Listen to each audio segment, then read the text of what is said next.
pada tanggal 25 Januari 2020 telah ditemukan mayat seorang wanita muda dengan kondisi gosong di area kebun kelapa Kota Banyuwangi, Jawa Timur.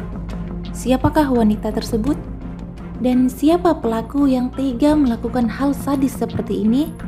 Simak terus sampai habis ya. Hai teman-teman semua, apa kabar?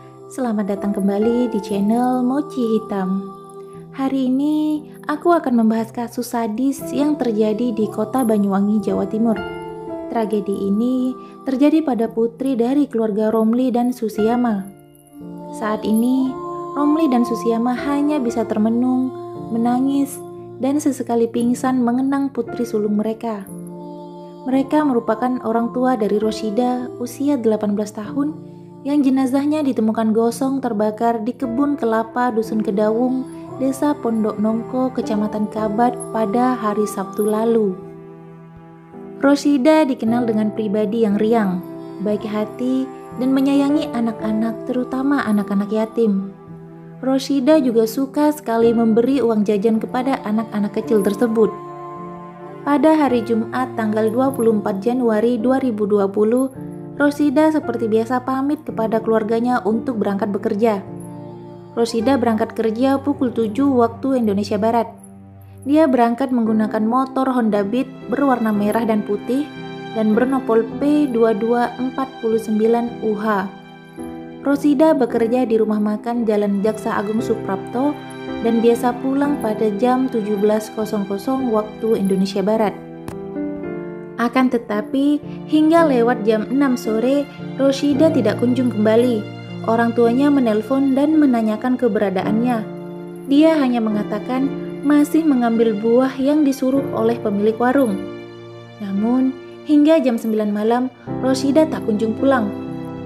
Di telepon pun, nomornya sudah tidak aktif. Kedua orang tuanya malam itu tidak bisa tidur memikirkan sang putri. Keesokan paginya, kedua orang tuanya mencari ke lokasi Roshida bekerja. Dan mereka mengatakan Roshida sudah pulang seperti biasa kemarin sore.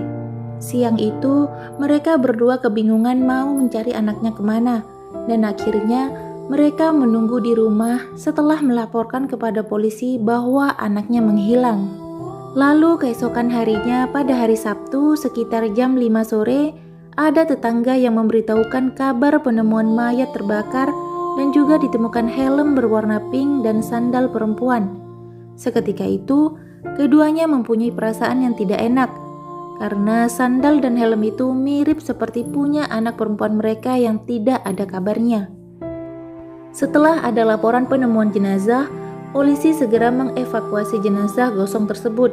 Kepolisian awalnya sempat kesulitan mengungkap identitas korban lantaran kondisi tubuh yang sudah 75% hangus terbakar cukup lama.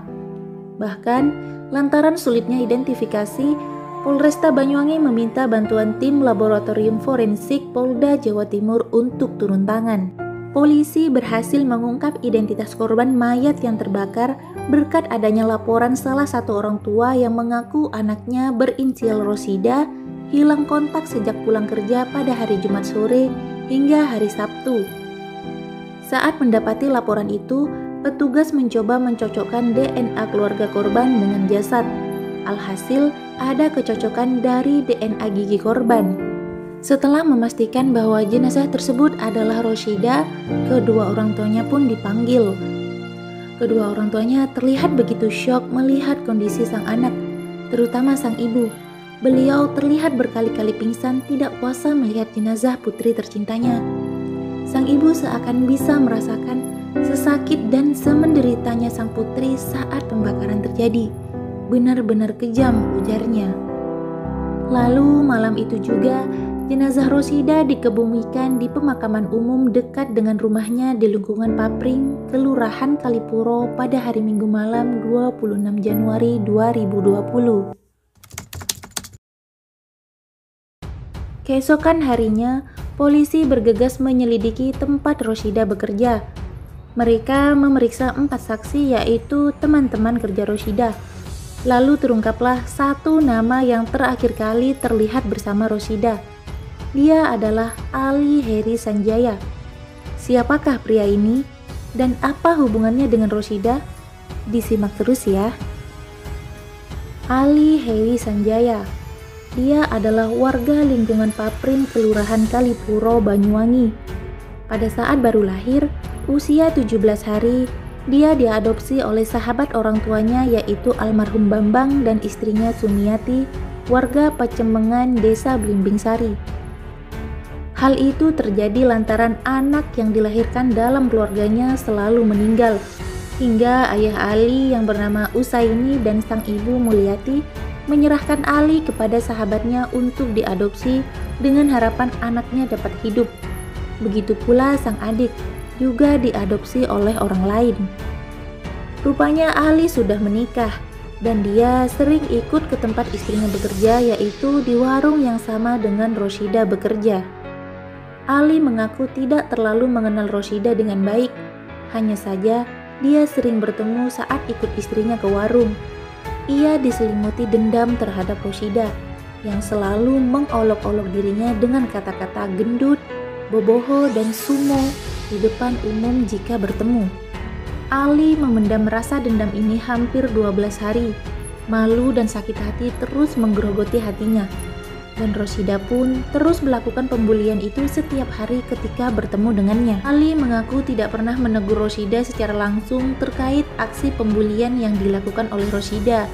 Ia takut istrinya akan marah ketika dia dekat dengan wanita lain. Hingga akhirnya dirinya merencanakan pembunuhan kepada Rosida.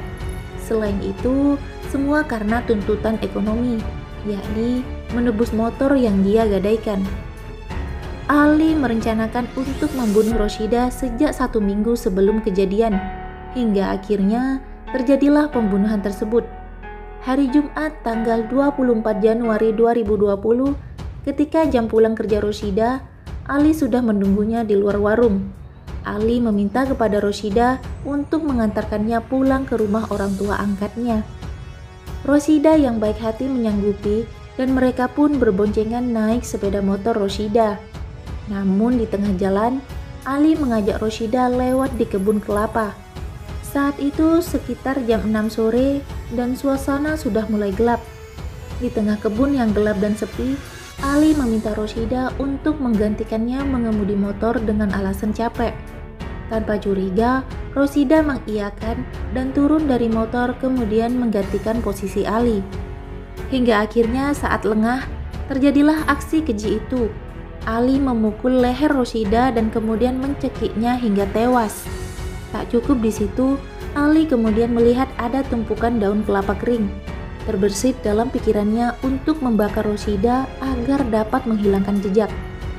Ali pun membeli korek dan bensin, kemudian kembali ke lokasi pembunuhan. Dia menelungkupkan mayat Rosida, lalu menutupnya dengan daun kering dan membakarnya hingga nyaris tidak bersisa. Setelah memastikan api menyala besar, dia segera kabur membawa HP dan sepeda motor Rosida. Kemudian, dia menjualnya kepada temannya di Situbondo yang bernama Slamet Hadi Mulyono, berusia 43 tahun, asal Desa Wonorejo, Kecamatan Banyu Putih, Situbondo. Dan dia menjual motor itu seharga 4 juta rupiah. Kemudian dia menjual HP Oppo kepada temannya yang bernama Mustaqim, berusia 38 tahun, warga Desa Parijatah Wetan, Kecamatan Srono, Banyuwangi dengan harga 1.300.000. Setelah itu, uangnya dia gunakan untuk mengajak istrinya berbelanja bermacam-macam barang. Di tempat lain, polisi bekerja sangat keras untuk menangkap Ali karena dia terus berpindah-pindah tempat untuk bersembunyi. Dan akhirnya, dia tertangkap di sebuah hotel di Banyuwangi. Dan saat itu, dia berusaha kabur. Tetapi polisi segera memberikan tembakan di kakinya dan dia pun tertangkap. Ali harus mempertanggungjawabkan perbuatannya di muka hukum. Pada 1 September 2020, Pengadilan Negeri Banyuwangi menjatuhkan hukuman mati kepada Ali. Majelis menilai Ali terbukti melanggar pasal 340 KUHP tentang pembunuhan berencana dan pasal 362 KUHP tentang pencurian. Tidak ada wajah murung setelah melakukan pembunuhan dan pembakaran itu. Dengan tersenyum, Ali Heri Sanjaya mengaku menyesal telah melakukan aksi keji itu dan dia berkata, "Ya menyesal, tapi gimana lagi, kan sudah mati. Kalau waktu bisa diputar kembali, aku akan meminta maaf dan tidak akan membunuh dia," ujarnya. Ali masih bisa tersenyum dan makan dengan lahap saat di persidangan, seperti tidak ada penyesalan dan begitu puas dengan apa yang sudah dia kerjakan. Pembacaan vonis hukuman mati membuat keluarga korban histeris. Ibu korban yang bernama Susiyama pingsan setelah pembunuh anak kandungnya itu divonis timpal dengan perbuatannya. Jaksa penuntut Rusdianto Hadisarosa mengatakan vonis hukuman mati ini juga diperkuat dengan pertimbangan kondisi keluarga korban yang berduka secara mendalam dan berlarut-larut. Kemudian, perbuatan terdakwa juga menimbulkan gejolak di masyarakat. Sementara, pengacara terdakwa M. Jazuli menyatakan putusan hukuman mati dinilai terlalu berat bagi terdakwa. Menurutnya, masih ada hal-hal yang bisa meringankan perbuatan terdakwa selama persidangan berlangsung. Mereka berusaha banding atas hukuman mati tersebut. Namun pada tanggal 11 bulan November 2020, permohonan banding Ali Heri Sanjaya ditolak oleh Pengadilan Tinggi Surabaya. Putusan banding itu diketok pada hari Rabu. Majelis Tinggi sependapat dengan pertimbangan PN Banyuwangi bahwa hukuman mati tetap ditetapkan pada tersangka Ali Heri Sanjaya. Semoga dengan putusan ini, Roshida dapat beristirahat dengan tenang dan diampuni segala dosa-dosanya oleh Sang Ilahi Robbi. Amin. Dengan adanya video ini, aku selalu berharap bahwa kita dapat mengambil sisi baik dan membuang sisi buruknya. Jadilah orang yang bijaksana dan pemaaf, mengutarakan apa yang ada di dalam hati lebih baik daripada mendendam. Dan akhirnya, dendam itu akan merugikan diri sendiri dan orang lain. Akhir kata, jangan lupa terus dukung aku agar channel ini bisa terus lebih berkembang dengan cara klik tombol merah di bawah ya. Sampai jumpa di video selanjutnya dan bye-bye.